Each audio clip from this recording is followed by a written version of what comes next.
Gracias por estar aquí otro día. Sirve tu café, hoy abrimos el expediente número 003. Renuncia forzada por presión laboral. Era lunes por la mañana cuando Adrián llegó a la oficina. El reloj marcaba las 8:12 y el pasillo olía a desinfectante y café recalentado.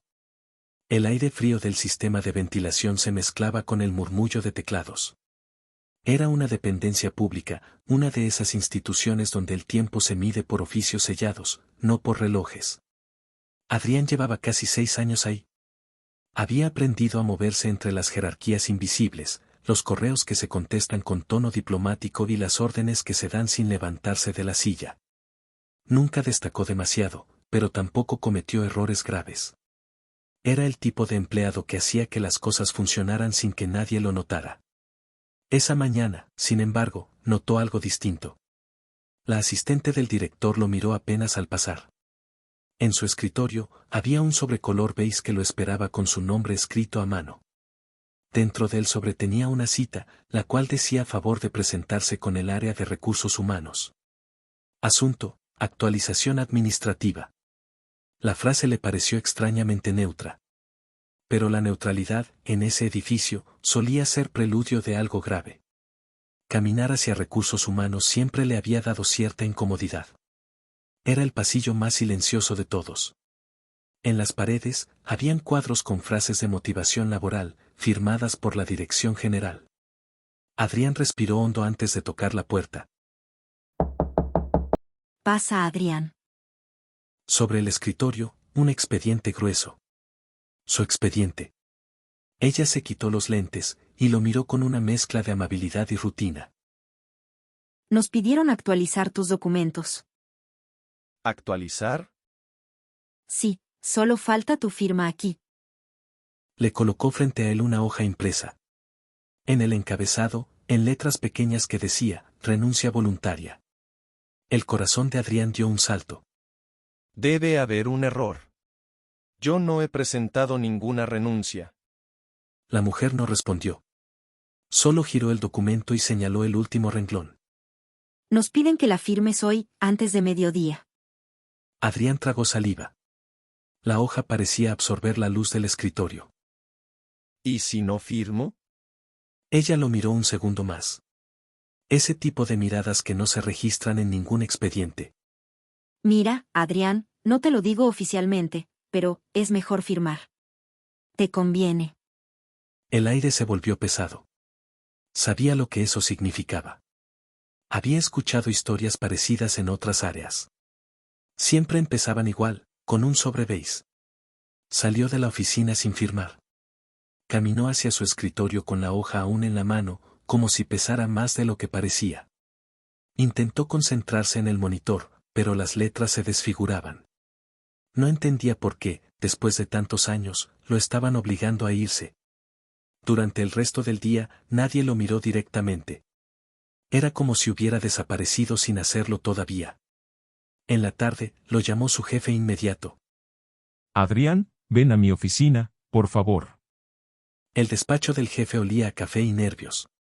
En la mesa, 3 carpetas y una taza sin terminar. Mira. Esto viene de arriba. No es personal. Pero si firmas, podemos arreglar que se te dé una compensación simbólica. ¿Y si no firmo? Entonces, habrá un acta administrativa por falta de cooperación y bajo desempeño. Bajo desempeño. Esa palabra era como una mancha imposible de borrar. Sabía que con una sola acta, su carrera quedaría marcada. Salió del despacho con la mente en blanco. Caminó hasta el baño, se encerró en el cubículo más lejano y respiró hondo. Pensó en su hijo, en el préstamo que aún pagaba, en los años invertidos. El miedo no era solo perder el empleo, era perder su historia. A las 11:53, regresó a Recursos Humanos. La encargada ya lo esperaba. Él firmó el acta. No sintió alivio ni rabia, solo un vacío. El sonido del bolígrafo sobre el papel fue más fuerte que cualquier palabra. Cuando salió del edificio, el sol de mediodía lo cegó por un instante. Tenía la sensación de haber cruzado una frontera invisible, la que separa a los que obedecen de los que resisten. Durante las semanas siguientes, todo se volvió burocrático. Recibió su pago final, una cantidad menor a la que esperaba. En la carta decía que se trataba de un acuerdo voluntario. Pero no lo fue. Adrián tardó en reaccionar. Le costaba incluso contarle a su familia lo que había pasado. Se sentía avergonzado, como si hubiera fallado.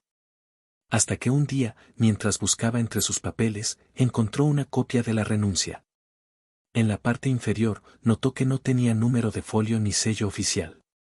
Era solo una hoja común, impresa desde una computadora cualquiera. Entonces lo entendió, lo habían hecho firmar algo que ni siquiera tenía validez administrativa formal. Decidió consultar con un abogado laboral. Era un despacho pequeño, con olor a papel viejo y café frío. El abogado escuchó sin interrumpir. Luego tomó la hoja, la revisó, y dijo con calma: Esto no es una renuncia válida. ¿Cómo que no? La ley dice que una renuncia debe ser espontánea, sin coacción.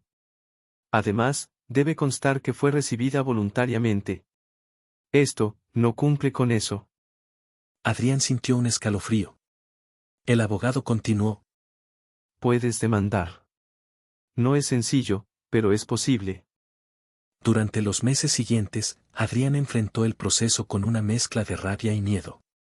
Tuvo que declarar ante una junta, presentar pruebas, recordar detalles. Revivir ese día una y otra vez. El área jurídica de la institución negó todo. Dijeron que la firma demostraba voluntariedad y que no existían presiones registradas. Pero el abogado insistió en un punto clave: la falta de un documento formal de entrega-recepción y la ausencia de testigos directos. El caso se prolongó durante un año. Adrián consiguió trabajo temporal en otra oficina, menos estable, peor pagada. Pero algo dentro de él cambió. Ya no era el mismo hombre que firmó sin mirar. Finalmente, el tribunal emitió su resolución. El despido fue considerado injustificado. La institución fue obligada a pagarle una indemnización mayor y a limpiar su historial administrativo. No volvió a trabajar ahí. No quiso. Pero aquella victoria le devolvió algo que ni el dinero podía comprar: dignidad. El caso de Adrián representa una práctica más común de lo que parece. La renuncia forzada. Un mecanismo disfrazado de decisión voluntaria que busca evitar las consecuencias legales de un despido injustificado. Según los principios básicos del derecho laboral, en cualquier marco jurídico contemporáneo, la renuncia solo tiene validez si es libre, espontánea y sin coacción. Eso significa que nadie puede presionar, condicionar o amenazar al trabajador para que firme. Si lo hace, el acto se considera nulo.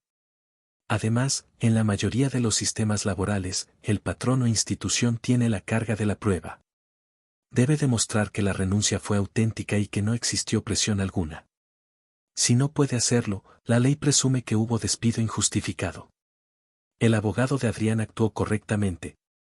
No se centró solo en la hoja firmada, sino en el contexto. Demostró que la renuncia no tenía número de folio, ni sello, ni constancia de recepción.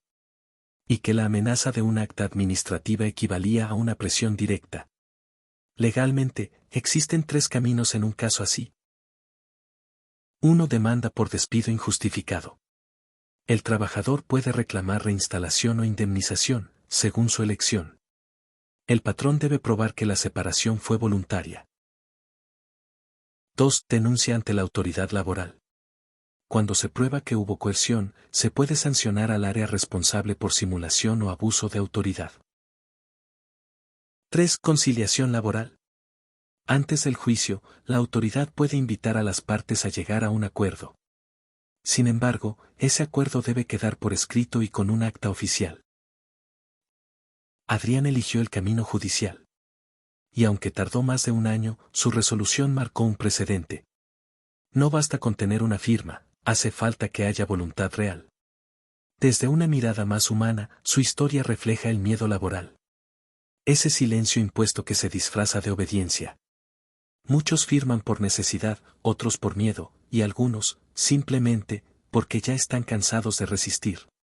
Pero el derecho laboral nació precisamente para eso. Para equilibrar una relación desigual. para recordarle al sistema que un trabajador no es un número ni un archivo, sino una persona. Y aunque Adrián perdió su empleo, no perdió su voz. Aprendió que la justicia no siempre es inmediata, pero existe para quien se atreve a buscarla. El expediente se cierra con una conclusión sencilla. A veces no se trata de ganar o perder un juicio, sino de recuperar la propia historia. Esto es Red de Perspectivas. Yo no hablo desde un tribunal, sino desde el lado humano de la justicia.